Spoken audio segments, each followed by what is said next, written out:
The man glanced casually, and instantly recognized the longevity peach in the corner as priceless. Yet instead he spent heavily on a pile of worthless fakes in front of the owner, then casually asked the owner to throw in the peach as a gift. The antique experts watching tried to stop him, not knowing the peach was exactly what he wanted. Buying the fakes was only to mislead them. As the crowd mocked his foolishness, a beautiful woman suddenly arrived.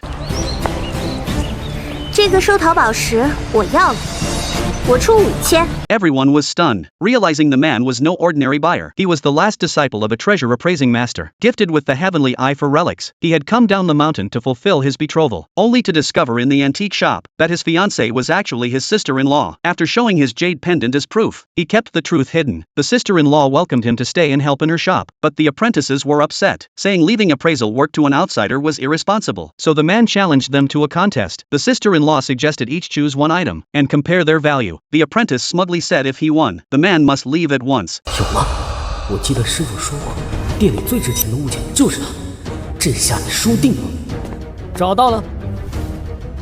这是咸丰紫檀木观音像，价值不菲。从选择到确定用了不到1分钟。果然，没白跟咱们宋师傅学呀。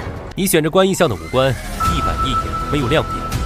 料子是好料子，如果碰到一个好工匠的话，能卖到20万。但现在最多8万，没人买的话，还要降价到6万左右。 The apprentice ignored him and demanded he pick something more valuable. The man soon chose a sandalwood abacus from the counter, estimating it at over 180,000, worth several times the guanine. The woman was impressed. The apprentice panicked, arguing it was just a shop tool and didn't count, but she overruled him and offered the man a salary of 100,000 a month to stay. He declined. Looking around, he noticed the shop was deserted. He asked and learned 2 appraisal mistakes had ruined its reputation, but even passers-by avoided it entirely. He suspected sabotage and spotted 3 bagua mirrors hanging at the entrance. One mirror might be to ward off evil, but 3 clearly aimed to ruin the shop's feng shui. As his sister-in-law went to confront the culprit, he stopped her, saying someone was definitely behind it. She immediately thought of the wealthy heir, who had several times tried to buy her Dragon Phoenix antique bed, but she refused. The man understood, and promised to resolve it, but she worried for his safety, and told him not to act rashly. Instead she asked him to buy a gift for a birthday celebration. He went to the antique street in search of treasure. One vendor pulled him over, claiming to have freshly unearthed Tang San Kai. The man scoffed, knowing such million-dollar relics wouldn't be on a street stall. He walked away. The next stall owner eagerly showed his wares. The man's eyes lit up. There were RU kiln shards and GE kiln crack patterns, all extremely rare, and a red mountain stone peach worth tens of thousands. He asked about the prices. Hearing the steep figures, he bargained the $9,000 offer down to $2,000. The seller secretly felt smug at his ignorance. Just then, a graceful and elegant woman walked up.